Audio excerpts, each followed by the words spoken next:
Hello and welcome. Good evening. You're watching India Today TV. I'm Sneha Mordani. Our top focus this evening is on the draft legislation on population control brought about by the Yogi Adityanath government in Uttar Pradesh. The question we're asking this evening is whether coercive measures work for population control, or is this the need of the hour? And this really is what is wanted for sustainable development. There's a big controversy that's broken out over the draft of UP's proposed Population Control Bill 2021, as the draft focuses on 2 children, providing incentives to people who will help in population control eventually. Opposition, including Congress, is fuming over the draft, calling it a poll gimmick. Here's more.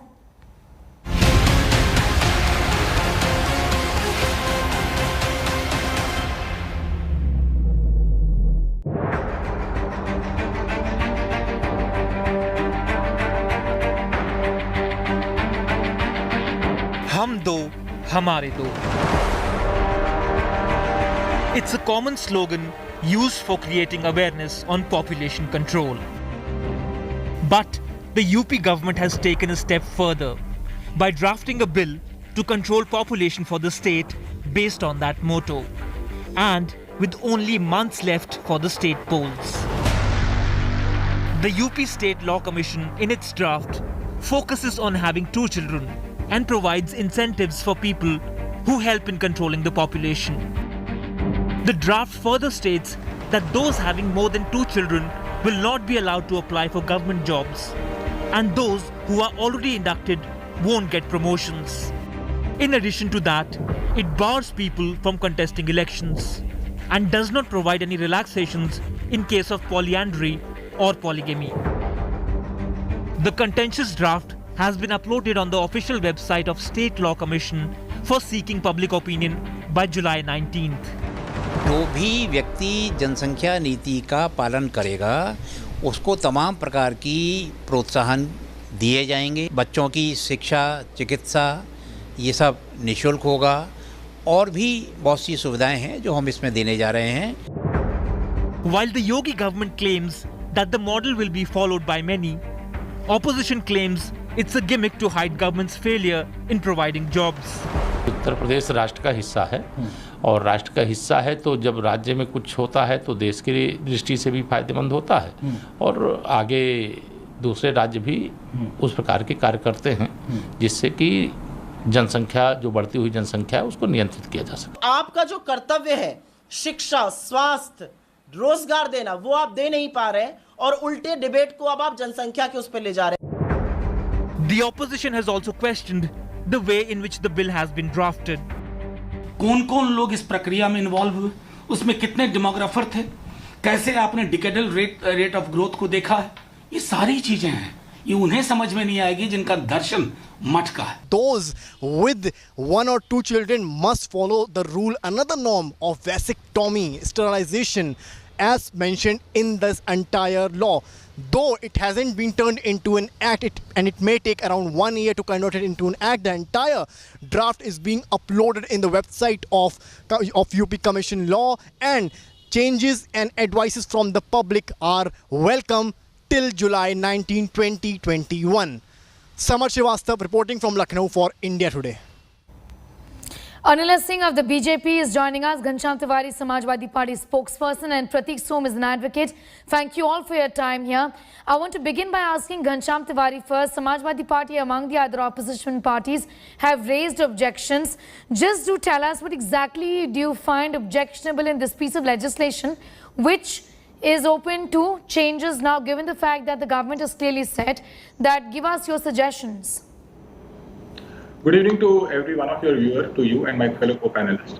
First and foremost, I want to regret and say that Uttar Pradesh today witnessed the worst day in its democracy when goons of MLAs and other leaders of BJP were attacking journalists, attacking police with bomb, with grenades, with banduk, with lathi.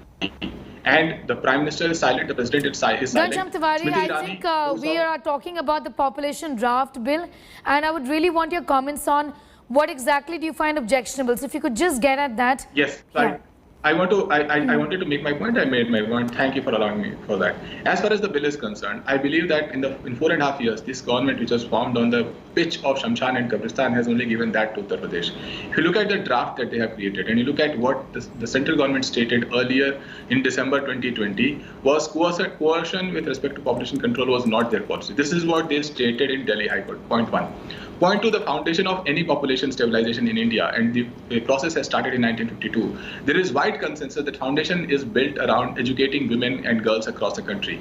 In BJP ruled states, the state of education is poor. The state of female literacy is even worse. The female labor force participation is dropping. Any fertility rate is visible for girls who are primary pass, class 10th pass, 12th pass, and beyond. So a bill that is being brought must be put on the foundation of thorough research, which this bill does not. They have given certain incentives. I challenge the BJP spokesperson or anyone to come and present to me one paper that even the Niti Aayog has put out. Any institution, be it RSS or any other institution, public policy institution has put out that says that these incentives would lead to population stabilization. Okay. India has followed. Ghanshyam Tiwari, I'll let Anila Singh come in, but I just want to, add one point that you made at the very outset, that BJP is doing the politics of, Shamshan and Kabristan. This draft bill is not talking about population control measures for a minority community. It is talking about population control measures for the entire population living in UP. So are you really saying that Hindu families don't have, children, 8 or 9 children or 6 or 7 children? It's just Muslim families that have 8 or 9 children? Are you saying that? I'm saying that BJP in its pitch in 2017 spoke about Shamshan, Kabristan, and that is a different issue. That's a different issue. That was the only point. No, that's the insinuation then. As far as the population is concerned, the National Family Health Survey tells you that there is a direct correlation between poverty and illiteracy, particularly about women, with respect to the fertility rate. So who brought in religion here? Ghanshyam Tiwari, you mentioned, Kabristan and Shamshan, nobody else did.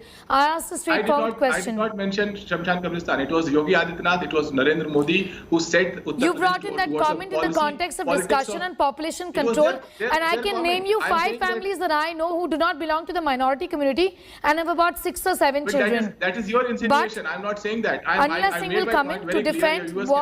Okay, Anila Singh, please defend what the UP government has done, because by and large, experts are of the opinion is sure, incentivize, give people the option, give them, make this policy attractive to them. Do not do this business of coercion, because it doesn't really work, is what experts are saying.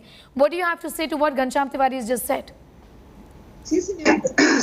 Sneha, we know it very well that Uttar Pradesh has got very limited resources, ecologically, economic resources in hand, and it is necessary and urgent that the provision of the basic necessities of human life, including affordable food, safe drinking water, decent housing, access to quality education, economic livelihood opportunities, power, electricity for domestic consumption, and secure living is accessible to all the citizens. And for this, we have to stabilize the population of the state. But the thing is, more people or the party like Samajwadi Party or the people like they call themselves Islamic scholar, more they are going to bash this population policy, more they are going to polarize all those people towards this population policy who are sensible, because they know it very well. They have to safeguard these all parameters which we have in today's, which I have mentioned just now, for the future generation to come. So the depleting the natural resources and all the HRD parameters, I say. I mean, every citizen has the right to have good life, qualitative life. Sure, but Anila Singh, I want to ask you, and a lot of people are asking this, that some of the suggestions that have been made in this draft bill can be very controversial. And, for example, not being allowed to contest elections, that's one's democratic right. So there is a very thin line between what you are saying, a measure to control the population, and then infringing upon somebody's democratic right. See, many times you have to take strict steps, and you cannot entertain everyone. You cannot entertain everyone. Of course, it is a basic right to contest election, but at the same time, if you want to become a public representative, then you have to be an icon in front of everybody. You have to show yourself as an example. And if you are not going to follow what is right for the state or for the country, then it becomes very difficult that you are going to tell your people whom you are going to represent to do right thing. So a strong political willpower is required to implement such policies. And Yogi Adityanath ji in Uttar Pradesh has got that type of But coercive political measures- willpower. All right. Let me bring in Pratik Som. Pratik Som, you know how we all are on the same page when it comes to population control really in the country. But what I want to ask you is that will provisions of this nature, a person can't contest elections, will be denied promotions, will not get a government job, can't even apply for a government job, really withstand legal scrutiny? Yes, absolutely. Let us give you a legal perspective to it. This bill was already introduced in Rajya Sabha in 2019 by BJP parliamentarian Mr. Rakesh Sinha. And also the Shiv Sena supported it by bringing an amendment that states should be given a power to, make laws in this regard. This was proposed by Mr. Anil Desai, Member of Parliament of Shiv Sena. Also, the notices to the central government has been made in this particular act, in this particular petition by Supreme Court of India, wherein the Ministry of Health and Welfare is also now a party to it. These are the legal perspectives which I tell you. And coming back to the question which you asked, whether this violates the fundamental right on the count of, elections and government jobs. See, state governments are under the power, whether it is directive principles of state policy or their own, whether the particular act falls under the state list, they can make such rules. And if any person feels that, their rights are being violated, they can approach the constitution courts in this regard. There is apart from legal perspective, there is a, problematic part with this also. We have to understand that we are a 20% population of the world, residing on a 2% of land. There is a problem of, a huge pressure on the infrastructure, whether it is health, whether it is pollution, whether it is traffic, whether it is, giving employment and all the related things. So the root cause of all the things is the, uncontrolled population, which has not been checked since decades. So there are reports that, India will cross the figures of China's population within a decade. Whether we lag behind on the natural resources which has to be provided to the population. Yes, okay. So I think which reminds me, Pratik Som, which reminds me of what the Congress spokesperson had said. Of course, the Congress refused to come on this debate, but Congress essentially said that our younger workforce is our strength. Ghanshyam Tiwari, do you agree with the Congress party when they say that the population, there should not be any population control measures because a younger workforce essentially is our strength? There are international companies that want to invest in India because of a labor force. Is that a valid argument at all? Well, the demographic dividend of India is a strength provided governments like Bharatiya Janata Party don't waste this dividend through unemployment and rhetoric and propaganda. As far as population policy is concerned, India was among the first nations in 1952 to start policy on family planning. Then came the National Population Policy in 1976, Revised Population Policy 77, National Health Policy 1983, Committee of Population Education 1991, Draft National Population Policy 1993, National Population Policy 2000. So we have had a long track record of human capital, knowledge about how to go about population stabilization. Coercion is not, even the government of India is not with Uttar Pradesh government. So what is Uttar Pradesh government doing? The propaganda is the foundation of this government. If women are the center stage of how India will stabilize population through better education and employment for women, then you have to just look at the 2017 manifesto of Bharatiya Janata Party. It is page 17 of their manifesto that says Sashakt Nari Saman Adhikar in Uttar Pradesh. Bhagya Lakshmi Yojana not implemented, the first Yojana. Beti Bachao, Beti Padhao, you saw in Hathras, you saw what happened yesterday, the Chir Haran in Uttar Pradesh. Mahilaon ki Suraksha. You take that page 17 and page 18 of Bharatiya Janata Party manifesto on women. You tell me even one point has been implemented. A party that cannot implement its own manifesto on the eve of election comes up with a policy which is half-baked, not founded on research, and wants the entire nation to debate and has the audacity to say that what Uttar Pradesh will do will be followed by the nation. This state created love jihad, and look what it has created for girls and women in the country. So a state that is systematically against women cannot implement population stabilization. All right, Anila Singh, how do you want to respond to that? First of all, I'm going to respond what Mr. Ghanshyam Tiwari has mentioned. Mr. Ghanshyam Tiwari, if UP government, BJP government fails on the verticals of HRD in Uttar Pradesh, people are going to answer for that via voting. So you do not have to mention here whether we have failed or whether we have passed, because we have made hat-trick here, and we know it very well that in 22 also we are going to come back. You know it very well that your political party has always failed. They have failed in 14, in 17, in 19, in Jila Panchayat, in Nagar Nigam, and now in Block Pramukhi as well. So this is the frustration which is speaking out through your mouth, nothing more than that. And secondly, what Congress spokesperson said, I just have to say one thing here.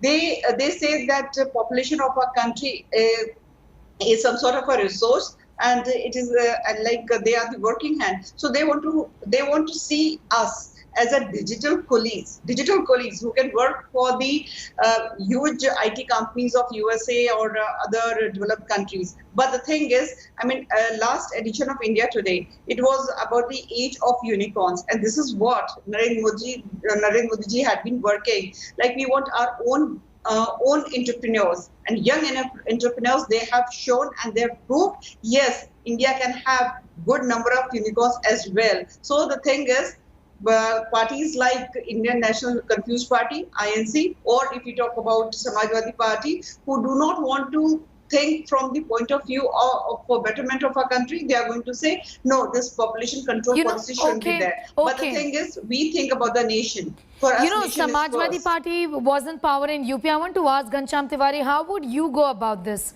If you wouldn't try and incentivize people to keep their family sizes small, or then also take away certain rights from people who are then having 5 children, 6 children, 8 children, what else would you do then? I think the World Bank published a report in 2014 that said in Uttar Pradesh there are 1 crore women, girls between age 15 and 24, who are neither at school nor at work, nor do they aspire. We did a survey with World Bank recently that spoke about how less than 5% of women in several districts, rural districts in India, also 2 districts in Uttar Pradesh, that are responding to even a desire to work. The important thing for the state, and not just the state, the entire country, is that we have to, on a mission mode, ensure that every girl in this country is educated. Every girl can be class 12th pass. It is not too difficult to do if the government desires so. That female literacy is falling behind because of lack of devices in the world of online education. This government has not looked at it. That female labor force participation even in cities like Delhi and Gurgaon are falling. This government has not responded. There is absolutely zero leadership on women issues in this government. Cheer Haran happened and you did not see a word from Smriti Irani. I want to bring in Pratik Som. Pratik Som, will the strategies of the past, do you believe? Yes, of course, girl education is extremely important. Taking care of our women is extremely important. Educating them is extremely important, but these are long-term measures. Would you agree? And what the government right now in UP is suggesting is something that is, required as a need of the hour solution. See, Sneha, we have to understand that there is a difference between working on a problem or working on a solution. I think it's a big welcome step which is being brought by UP government, that they have started working on solution now. See, the problems are, I know that what I'm going to state is maybe political, that problems are polygamy, problems are polyandry, on which, even Supreme Court is taking cognizance and various other courts like Delhi High Court on the Uniform Civil Code as well. So I think India in next 1 or 2 years is going to see a big transition among, in terms of Uniform Civil Code, one nation, one law, population control bills, because each and every person, every citizen of India is looking that despite best efforts by the government, they are not able to cater on the fronts of unemployment, on the fronts of, health and other things. Recent, COVID episodes, we have seen that really we are lacking on basic infrastructure thing, and the root cause is the population. We may work on the problems, as Mr. Tiwari said, that women are not being taken care of, education is in bad shape and all those things. But we have to understand that the real problem lies with lot of population. When we have a limited resources, then nothing can work out. It's a welcome step. Absolutely. Welcome step. And the BJP has also said that the attempt to communalize this is rather unfair, because this is going to cater to everybody in Uttar Pradesh and not just a particular community. So it's unfair to give this a religious color. Thanking all of you for joining us, Anila Singh, Ghanshyam Tiwari and Pratik Som, for your perspective on that story.